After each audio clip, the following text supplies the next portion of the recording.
morning, everyone. Welcome to this talk about the Gradle Kotlin DSL.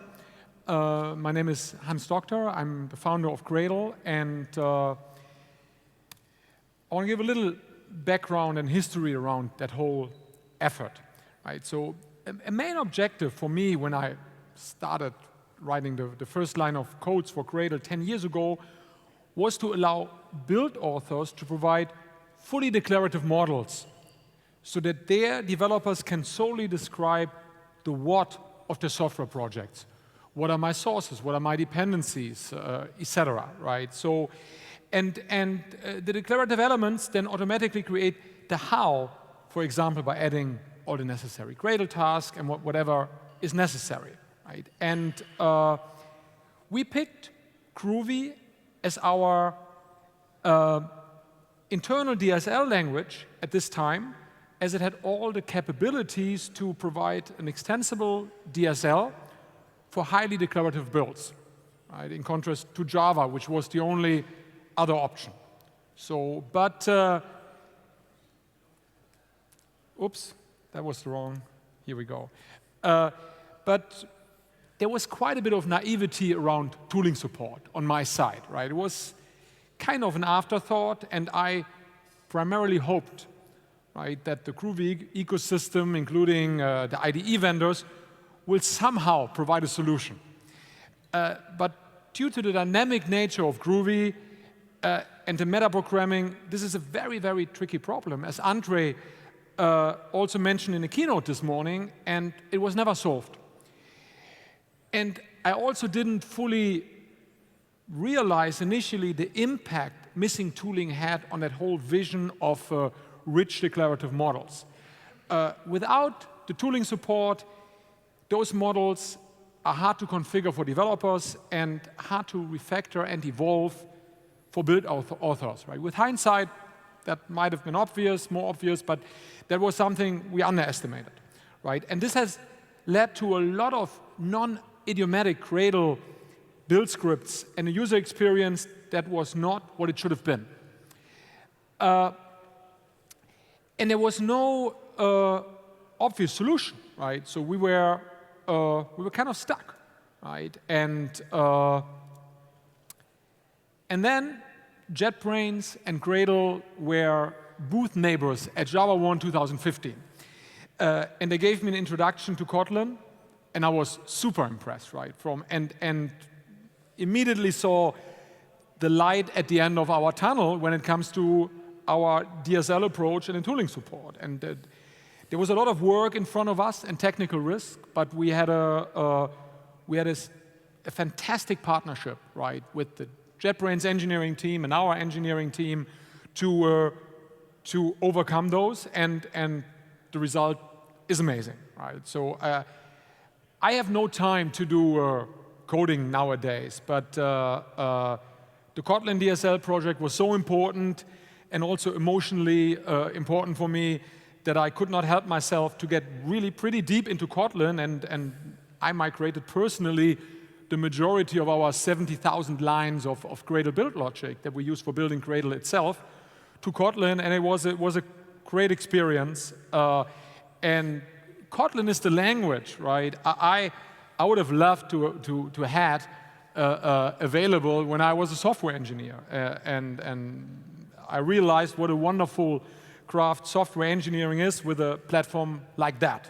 I was almost feeling a bit melancholic for a while that this is no longer what I do, so you lucky bastards. And so after 17 minor releases, we are now ready to announce the release candidate 1 of the Kotlin DSL 1.0, and right. With that, I hand it over to Paul. Hello, everyone. I'm Paul Merlin.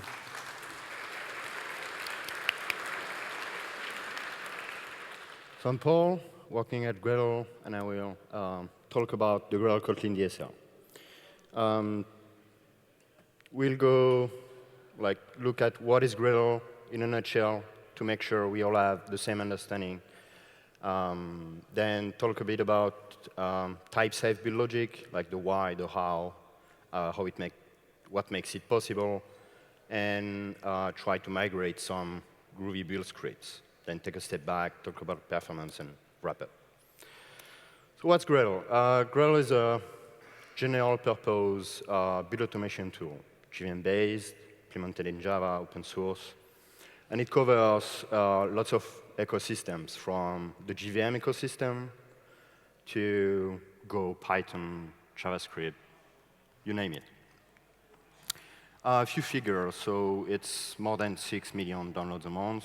According to TechCrunch, it's the 17th open source project worldwide. We have 35 plus Gradle engineers, and just as a data point, at LinkedIn, there's 300K builds per week. The build tool is backed by a company, of course, Gradle Inc., that provides a Gradle build tool, but also Gradle Enterprise with build scan and build cache. We will see that a bit later.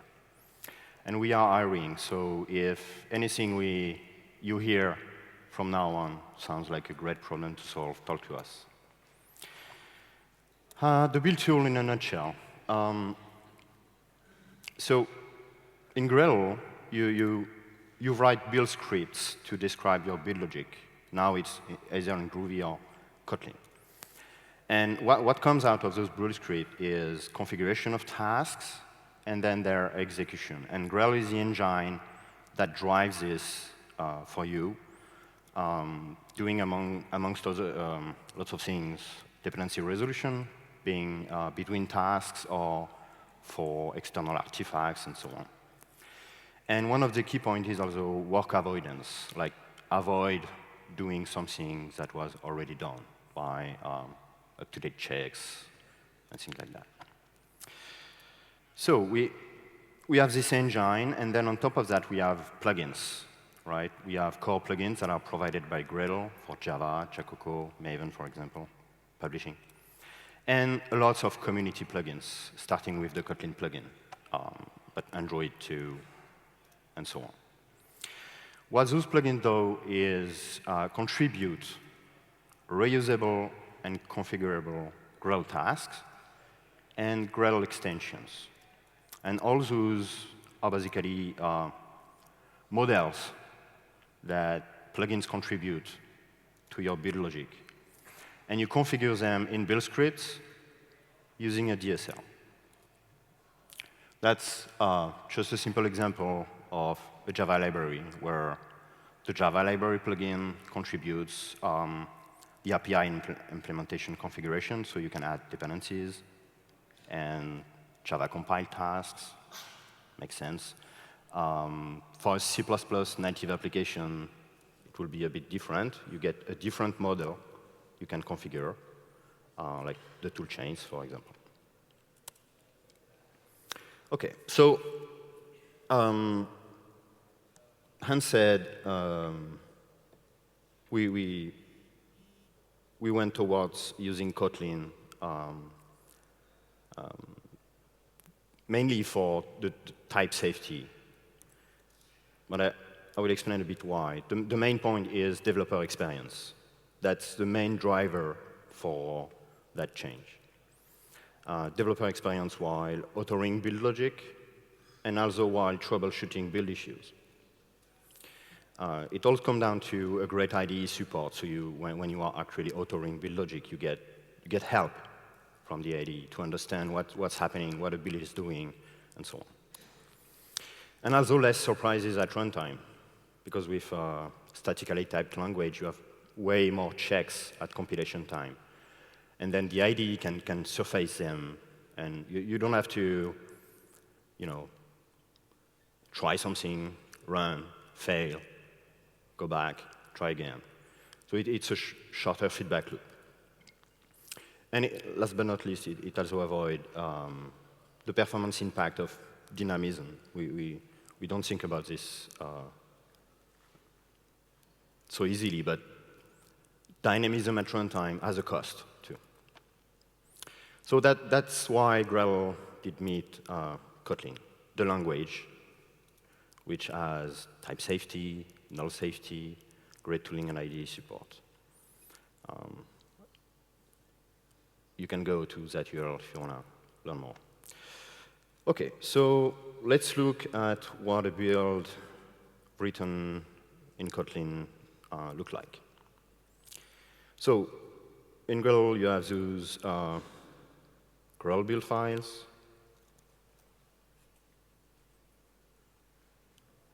And it's all, we can see thanks to the idea that it's all typed. We know everything, we know exactly what everything single model elements is.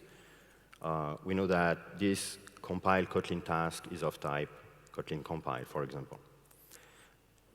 And it allows a lot of goodness, like getting, cold laptop. Yeah. Getting completion and documentation on all those items. So this is what? This is a Kotlin application, right? This is plugin, so the JVM Kotlin application. The application plugin, for example, contributes, like we said before, this to the build model. So you can configure the main class name of your application. Talking about the feedback loop in the IDE, if you remove the application plugin,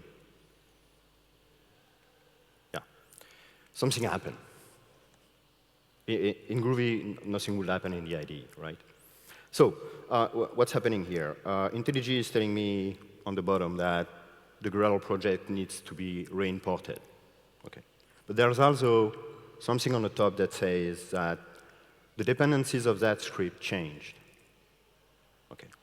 So I'm not interested in re-importing the Gradle project yet, because I'm working on my build logic. I'm not changing my production code or anything. So we just apply the dependencies here. And then I get feedback that the application block is not available anymore. So I can, and it works the other way, I can put it back. And I will clarify something about these two notifications.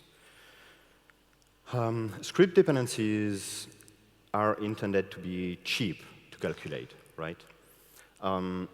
Importing the whole project might not be that cheap, depending on the size of the project.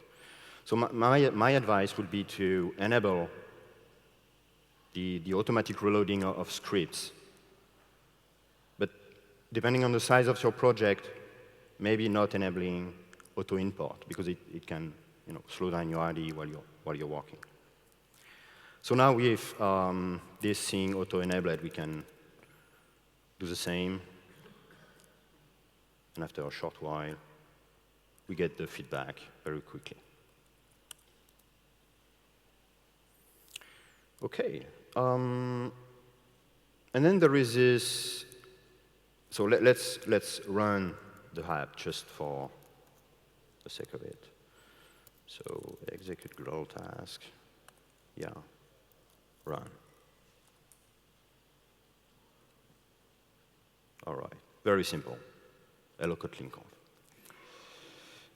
This comes from here, right? So we have some logic in our build to set up some resource that the app is reading, and it's configured here. So what is this guy? It's coming from, it's a greetings extension. We talked about, we said plugins contribute a task, but also extensions. Gradle extensions are the way to contribute DSL elements to the build. Like a plugin can add DSL elements to the build, like the Android block, for example, is contributed by the Android plugin. And so now, thanks to IDE support, we can find usages. It feels normal, like you have this in your production code. But having this in your build logic makes it much easier to work with. OK, and we can, of course, refactor. So it's a greeting message. Yeah, I want to do refactor. And then you get,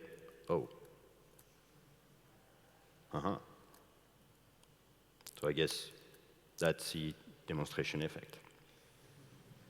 OK, at least it's red. Let me fix this quickly. OK.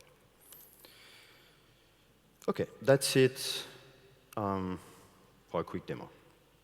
So what did we just see? The build logic was entirely written in Kotlin, and we get all the benefits: type safety, null safety. We can discover all the DSL elements thanks to the IDE completion.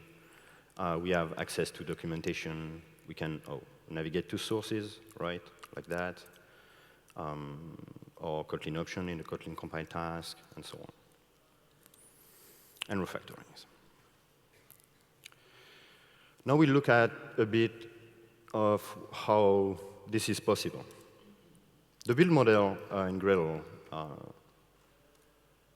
is dynamic, thanks to the plugin system that contributes dynamically elements. And what the Gradle Kotlin DSL does is providing a static view over that model, thanks to Kotlin. So I didn't know if you noticed, but all those files are named .gradle.kts. And we'll go over what's the difference between a KT file, a KTS file, and a Gradle KTS file. So when you encounter one, you know what they do. They all contain Kotlin code, obviously.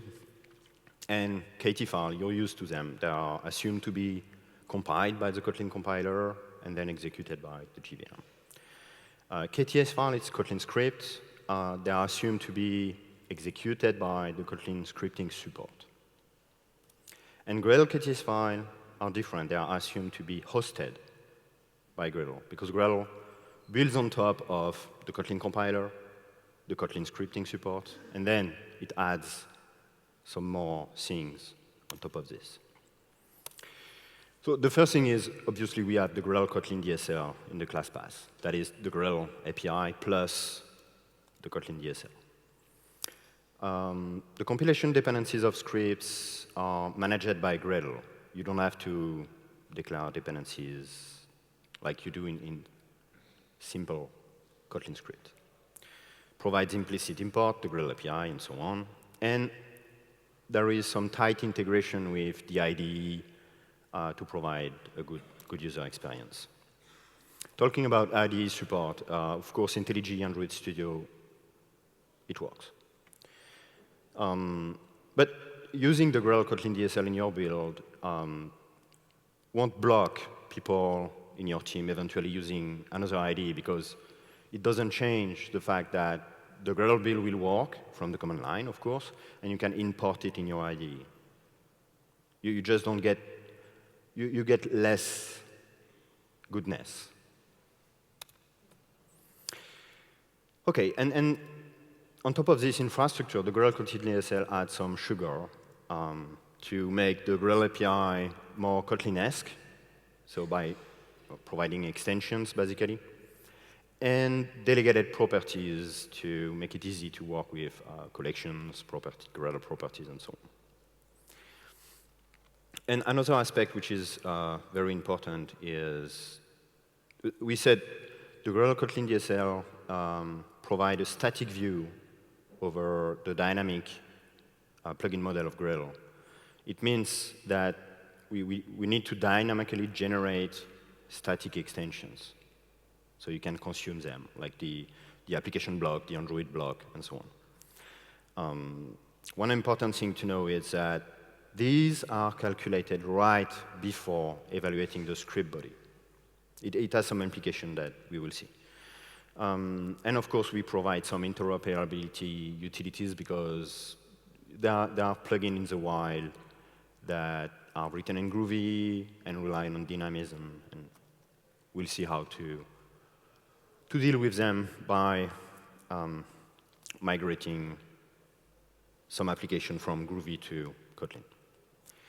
I took the Android Sunflower sample. It's a small sample Android app that demonstrates all the Android Jetpack tools. OK, so let's have a quick look over the existing Groovy-based build. So it's basically, that's a root script, and it defines dependency versions in a single place. That's nice. Repositories, class paths, dependencies for plugins, and so on, and configure the spotless plugin here. Pretty simple. And then there is the application module, where we configure the Android plugin using the Android block, and so on, and dependencies. And this last 2 bits, it's me added on top of the sample, just for the sake of the demonstration. Especially Docker. We'll see. We'll see in a bit. OK, so first thing to think about is that Groovy is very different from Kotlin, syntax-wise. So if you just rename your build script, you'll get a script full of errors for silly reasons, like quotes. Strings in Groovy can be quoted with simple quotes, but in Kotlin, you cannot. So if you just rename your file, it will be full of errors just because of that. So I will not change that in front of you, because it's painful. So there is a preparation step to make a build easily converted to Kotlin. And it's basically it's mostly about quotes, OK? And disambiguating some things, like this is a property assignment. The Groovy version, original one, was just like that, right? That's valid too in Groovy. This one too. But one actually is a function invocation, and the other one is a property assignment. So if you want to migrate, the first thing you should do is disambiguate things in your Groovy script. So when you migrate to Kotlin, you don't have to deal with that. Yeah, it's basically adding equal signs and parentheses where it makes sense.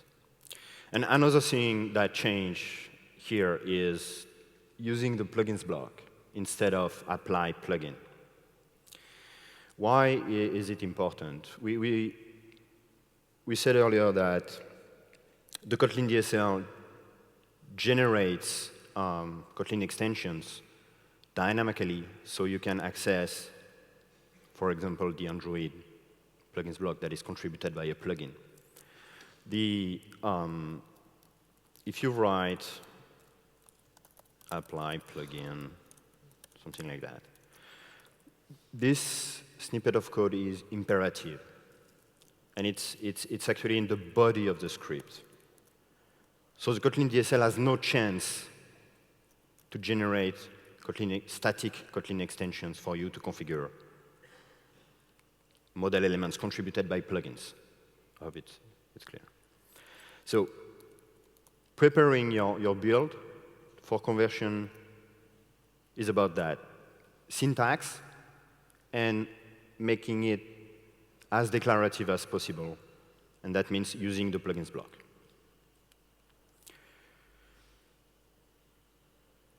OK. So now we still have a Groovy build, right? And we want to move to a Kotlin build. This way of defining version in a single place works nice here, but it has some, so it's based on extra properties that are a dynamic aspect of Gradle. So here I have the Gradle version, for example. It's defined here. But there's no connection between that statement and this one. I cannot navigate. I cannot refactor. I cannot do anything. So that's one thing we recommend. Your build being in Groovy or Kotlin doesn't matter. Using extra property for this is not very convenient. the best way to share declarations between all the build script of your build is to move them to build source. So what's build source? Build source is a project with actual sources, with a special name that you put at the root of your build, and everything that's written in there will be shared by all your build script. So you can reuse them in all your build script. OK, so it's basically about creating a build source folder and putting things in it. So let me, yeah, OK. I missed one step, sorry. So now that we have the syntax the same, let's look at the settings file. It's very simple. So what we can do here is just rename that file. If we want to convert it to the Kotlin DSL, we just put .kts at the end. IntelliJ tells us that it cannot do intelligent things going from a .gradle to a .gradle file. That's fine. And if we simply rename it, it works because the syntax is the same, the API is the same, there's no surprise. But you get hints from the IDE. Now you get better support. Okay.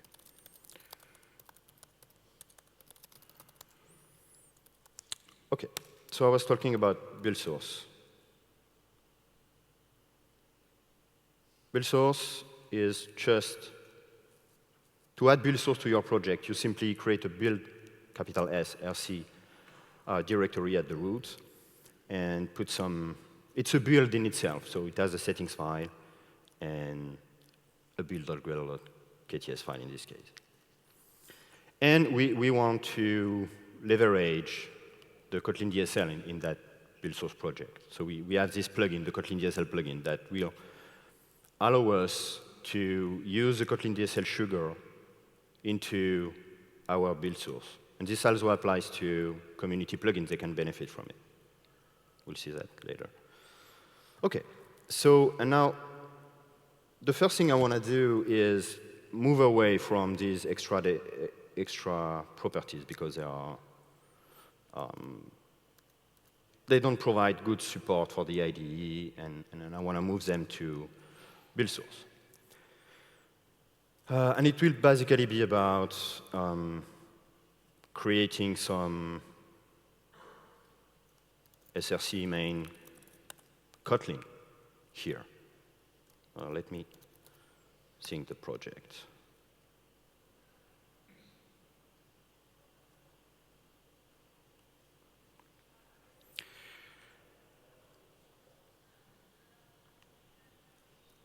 OK, now build source is recognized, and I have a Kotlin source set. So every code you will put in there, you will be able to use it in all your build scripts and have proper IDE support going back and forth, refactoring, and so on. OK, so for dependencies, I'm cheating, but you know, it's a lot of handwork. So for dependencies, I just create a simple object in Kotlin where I declare all my constants.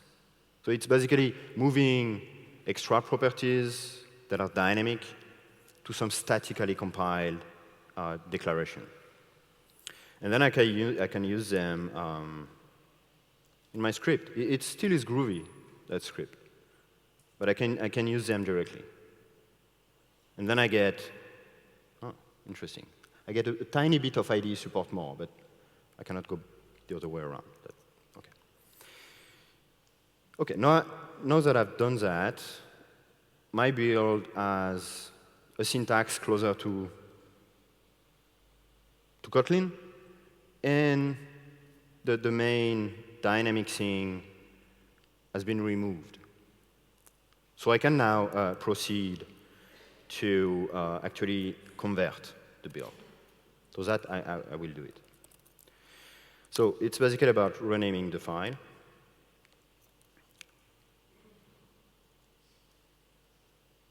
And it says, oh, it's failing. OK. Great. Why? Why is it failing?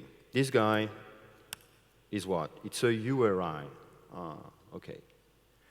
So what Groovy was doing is what? Automatically converting the string to a URI. So I can fix that by using the Gradle API that provides helpers for that. OK. We have another instance here of the same problem. And voila, done.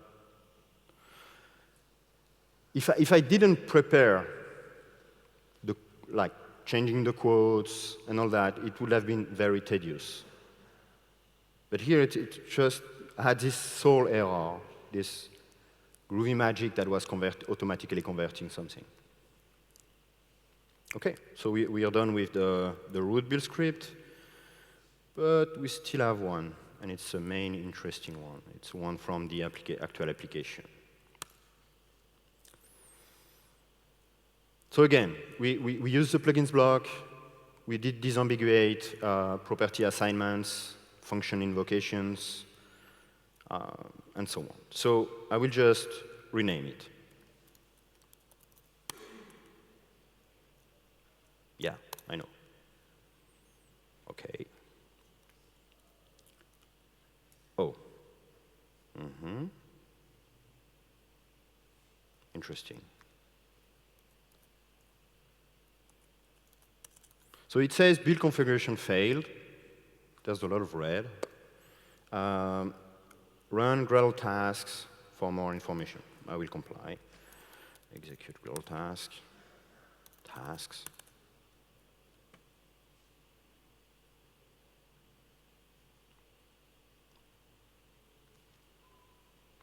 OK. Ah, I see. So there is something nasty here. So it's a Boolean property, but yeah, Kotlin has a different convention than Groovy with that. So maybe it is enabled. Let's see. Let's run that again.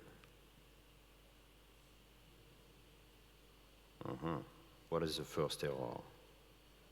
Release cannot be invoked as a function. That's here. OK. So build types in the Android plugin is what Gradle provides for collections of named elements. And the release is actually a name. And in Groovy magically maps that to a function invocation which is get by name under the hood, or named. So let's change that here to named. OK. Let's run again. We still have one issue. Oh, minify enabled. It must be the same. It's is minify enabled. OK, down to 8 errors. Source compatibility. What is that?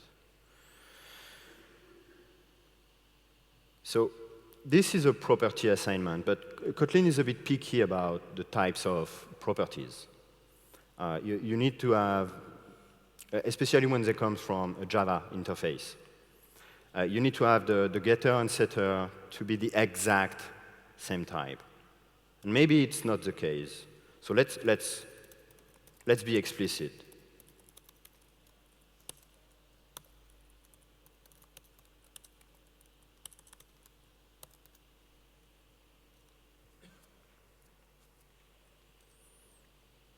That was it. OK. Good. But there's still an error. And the error is about Docker. OK. So let me just comment this. So we get proper ID help here. Good. It's all good. We just have this thing that's red now. So I added Docker to demonstrate that. Docker here, the keyword Docker, refers to the Docker task. In the Groovy DSL, you can just write a name, and it will resolve to a task. And if it doesn't find a task, it will resolve to an extension, etc.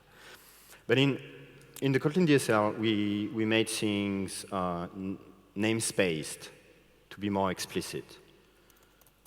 And we know it's a task, so let's write task Docker. Cool, it works. But there's still some issue. It says, oh, the source root block requires a Groovy closure. That's something that can happen when you use a community plugin that was written in Groovy and that doesn't follow Gradle best practices and require a Groovy closure. But fortunately, we have some helpers for you. So let's look at what that guy does. OK, it expects a closure. And it sets a delegate of the closure to this source root object for configuration. OK, so I will use this helper we have. And it expects a source root. And now I can put this here. Yeah, done. The build is now completely converted to Kotlin. It was a simple build, but I didn't want to take 4 hours for converting something. All right. And then what are the benefits of this conversion? We saw them in the previous example, that I can navigate everywhere. I can refactor my own logic, the names. I get type safety everywhere. Kotlin can get to documentation, and so on. So one thing we did in this simple example is move the dependencies declarations, right, from the build script to build source. One question we have often is, but what do I do with custom functions like logic implemented? It's the same. If you want to share a function between several scripts, it's the same as declaration. Just don't use extra properties and move them to build source. We've seen quite a lot of builds that do nasty things, such as put a closure as an extra property and then use it somewhere. But it means you don't have any way to know what type expects the closure as a parameter, what types it returns, you don't know. But if you put that in build source, written in Kotlin, then you're good. You get the IDE support. We also saw this delegate closure off to work with plugins that expect closure. Because, like we said, they can expect closure, or they can rely on other Groovy dynamism. About Docker, I know it's Kotlin. The fix is already here. It's underway. And it will have a nice API in very soon. OK.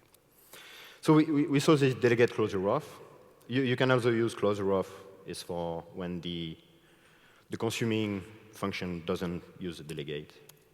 And we also have this with Groovy builder that allows you to opt into Groovy semantics right from Kotlin. And you can, of course, from a Kotlin script, apply a Groovy script in case during your migration, you want to isolate some dynamic part. Okay. All this is now covered in detail in the user manual. We made some documentation efforts recently. OK, I will go over migration strategy quickly. We saw that both Groovy and Kotlin can coexist in a build logic, so it means migrating can be done step by step. It could be done mechanically, too, but my advice would be to first apply best practices and prepare your build. Yeah, that's it. Hey, one key point is when you have both Groovy and Kotlin build logic you should strive to have Kotlin drive Groovy, not the other way around. So the dynamism is down the road. You will have much less problems.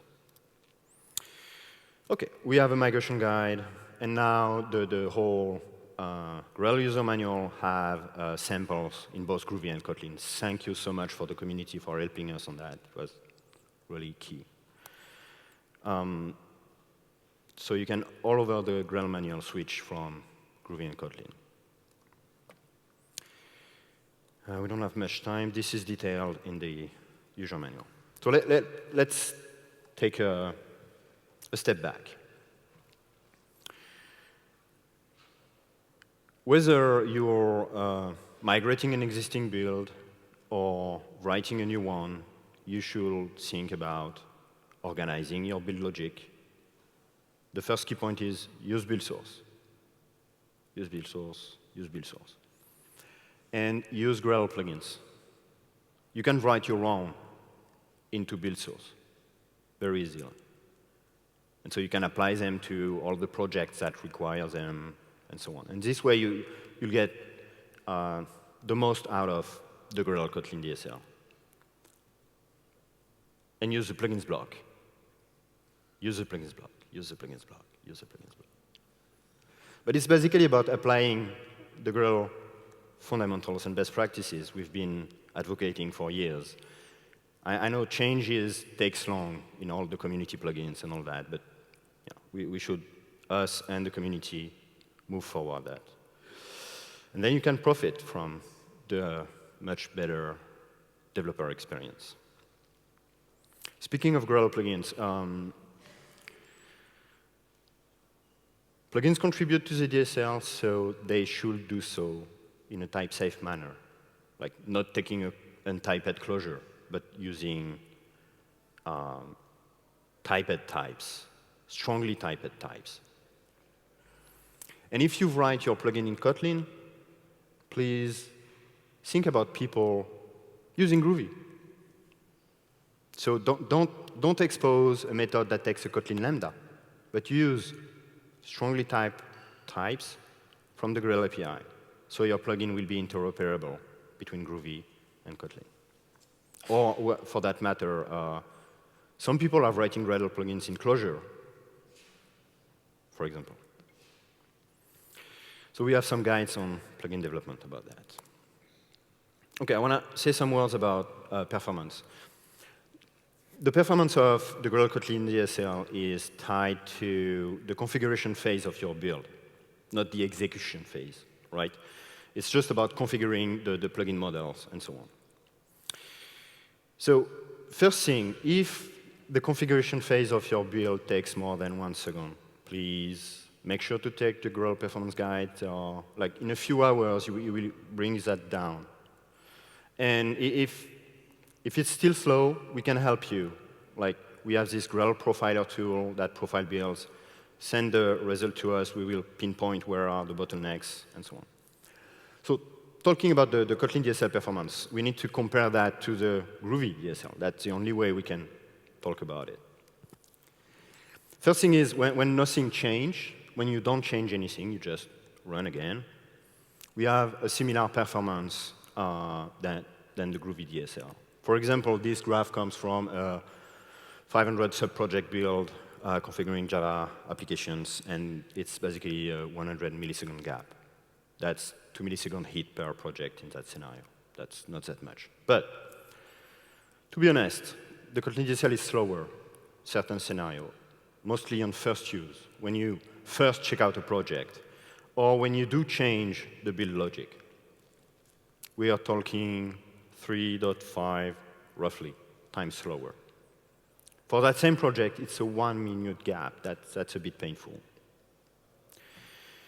The main bottleneck is the script compilation itself. But thanks to the Gradle build cache, we can mitigate that issue. Script compilation cannot be cached, so just enable it. It's very simple. And we can see here that we can go from, that's a sample app we were looking at. 2-second script compilation to, where is it? Oh, shit, sorry. When it's cached, it's basically 0. So that helps for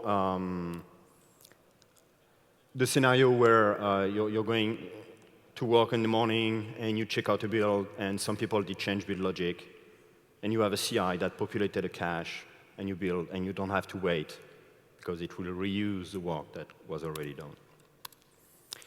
So the cache can be local, remote. It helps for your general build performance. There is a build cache node Docker image you can leverage to try it out.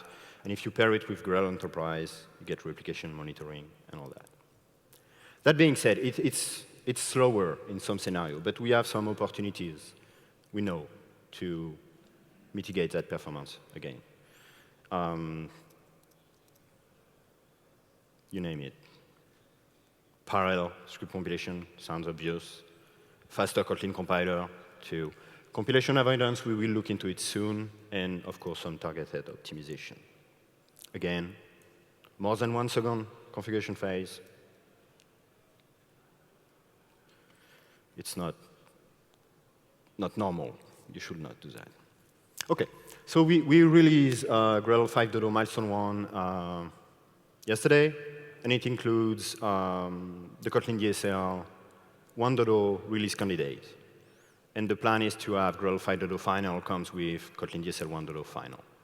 So it's ready for general use in a few weeks.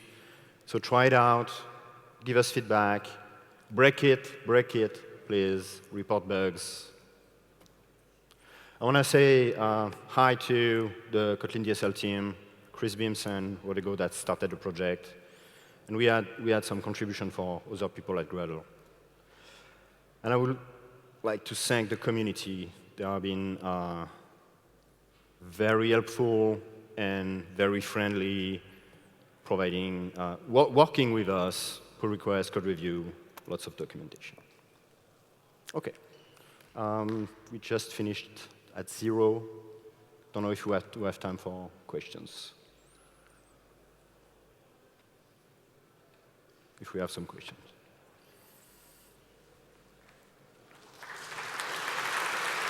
Thank you.